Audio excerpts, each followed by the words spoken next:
이 작가들이 이제 그 포트폴리오를 만드는 거는 자기의 작품 세계와 작가적 역량을 지원하는 공모처라든지 갤러리에 알리기 위해서 작성하는 거지만 이것을 평상시에 자기 작품의 개념을 점검하고 부족분을 보완하기 위한 작업으로도 매우 중요하다.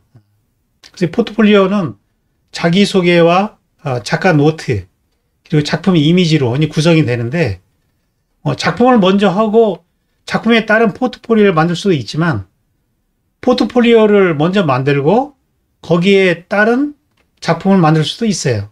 어느 정도 윤곽을 잡아놓고 거기에 따라 작품을 하고 작품을 하다가 또 다시 윤곽을 수정하고 이런 식으로 계속 왔다 갔다 하면서 자기가 지금 뭐 하고 있는지를 수시로 점검하는 그런 작업이 필요하다는 거죠.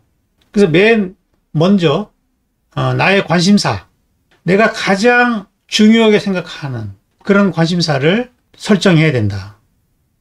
그리고 이 관심사는 나의 까르마와 연결이 되어 있어야 지속이 될 수 있다. 그렇지 않으면 이게 오래 지속이 안 되거든요.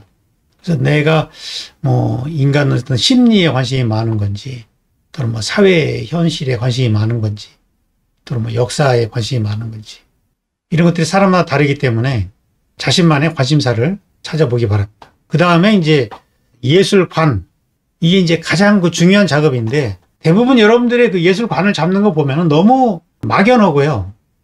어떤 비전을 보지 않고 그냥 막 잡아요. 이렇게 되면 안 되고 어떤 기존의 상식과 관련 속에서 거기에 대한 나의 입장이어야 되는 거예요. 예술관이라는 건 입장이거든요. 하나의 관점이라고요. 근데 그 입장이나 관점이 기존의 상식이나 기존의 정의와 관련 속에서 이 얘기를 해야 된다는 얘기예요. 근데 이 예술관은 내가 그냥 생각하다 보면 너무 막연하기 때문에 오늘 제가 해드리는 이 대가들의 예술관을 참고할 필요가 있어요. 그리고 나와 공감이 되는 예술관을 차용해도 괜찮아요. 우리가 어떤 대가들의 영향을 받는다는 것은 이런 예술관의 영향을 받는 거예요. 양식의 영향이 아니라 예술관의 영향을 받으면은 그 예술관이 표현 방법이 다를 수가 있거든요. 예술관은 등산으로 말하면은 목적지예요. 어느 산을 오를 것인가. 근데 그 산을 올라가는 길은 여러 가지 길이 있기 때문에 같은 산을 오른다 해가지고 문제될 게 없어요. 근데 이제 똑같은 양식이다. 이건 문제가 되잖아. 이거는 이제 표절이 되기 때문에 이건 곤란하지만 예술관을 같이 갖고 있는 거에 대해서는 죄의식을 가질 필요가 없다. 그래서 내가 스스로 예술이란 뭔가 이런 걸 자꾸 생각하기보다는 대가들을 공부하면서 내가 공감하는 예술관을 가져오라 그 얘기예요. 가져오라. 우리는 선택하는 데는 또 강하잖아요. 그죠? 주관식은 어려워도 객관식은 우리는 훈련이 잘 돼 있다고. 이 예술관이 안 잡히면은 목적이 없이 그냥 길만 계속 다닌다는 거죠. 그 다음에 이제 작업의 의도. 이 작업 의도라는 거는 예술관에 부합해야 되는 거예요. 내가 예술관을 어떻게 잡았냐에 따라 가지고 거기에 부합한 작업 의도가 나와야지 그것과 무관한 작업 의도를 쓰면 또 안 돼요. 관심사, 예술관, 작업 의도, 표현 방법, 메시지가 유기적으로 연결이 돼야 되는 거예요. 유기적으로.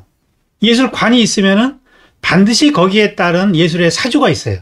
그 사조와의 관계 속에서 나의 의도를 얘기를 해야 된다는 얘기예요. 내가 예술을 처음 하는 것처럼 그렇게 하지 말고 이미 역사가 있기 때문에 그것과 관련 속에서 나의 의도를 이 얘기를 해야 된다 그 얘기예요.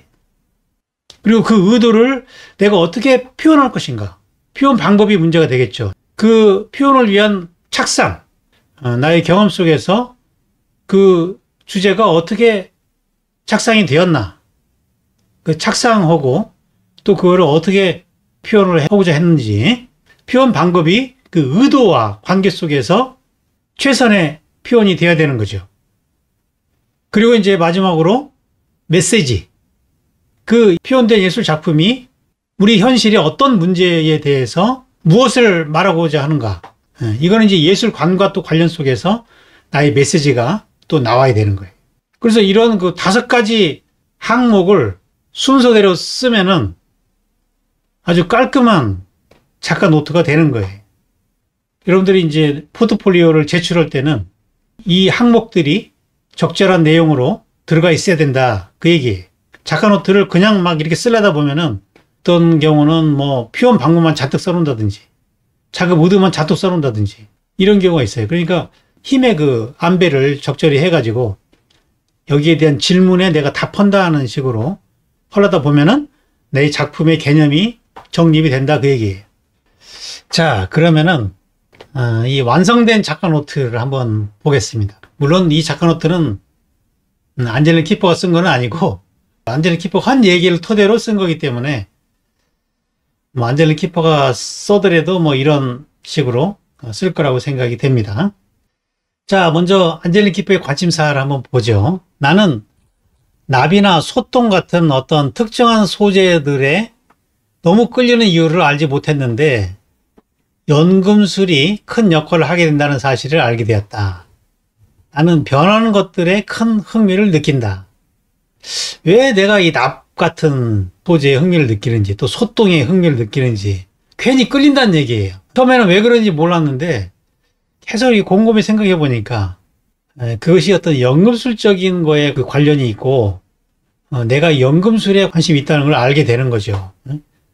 이 끌리는 것들을 잘 연구해 볼 필요가 있어요. 그래서 이런 관심사에서 예술관이 나오는 거예요. 예술관을 한번 읽어보죠. 나에게 예술은 물질을 변화시키는 연금술 같은 것이다. 예술은 일상적인 어떤 물질을 완전히 다른 차원으로 바꿔놓기 때문이다. 이런 예술관을 가지고 여기에 따른 자기 의도가 또 나와야 되는 거죠. 나는 형식주의 예술처럼 예술은 스스로 독립적으로 존재할 수 없다고 생각한다. 기존의 예술 사조에 대한 자신의 관점이에요. 모더니즘은 다 형식주의적인 맥락이 있기 때문에 그러한 예술은 예술과 삶을 분리시키는 거기 때문에 그거는 하나의 뭐 장식 외에 의미가 없다 이렇게 생각한다는 거죠. 그래서 예술은 보다 광범위한 지식을 바탕으로 해야 되고 세상의 흉터와 삶의 상처를 품어야 된다고 믿는다. 내가 아픈 역사적 상처가 있는 장소를 소재로 다루는 것은 그 때문이다. 주로 이제 폐허나 어떤 그 전쟁의 어떤 상처가 있는 그런 장소를 그리잖아요. 왜? 예술은 우리의 삶과 역사와 무관할 수 없기 때문에 그걸 연금술적으로 그 상처를 변화시키고자 한다는 얘기예요. 그 다음에 표현 방법이 나오죠. 어떻게 표현하느냐.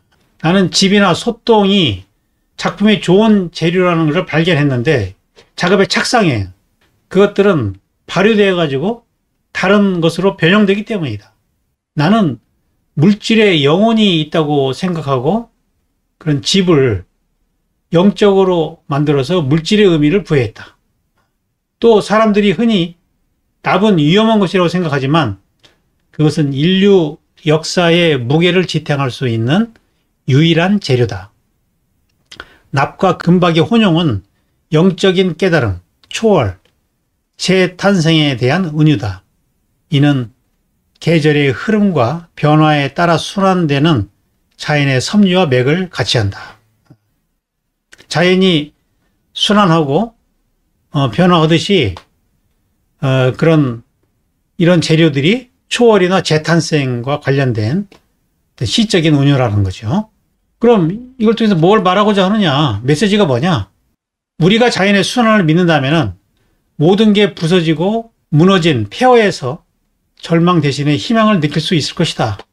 폐허가 아름다운 건 그것이 끝이 아니라 새로운 시작을 의미하기 때문이다. 제가 조금 살붙임을 했지만 아무튼 뭐 이런 메시지가 있다는 얘기죠. 폐허와 절망이 끝이 아니라 순환이라는 얘기죠. 새로운 시작이다.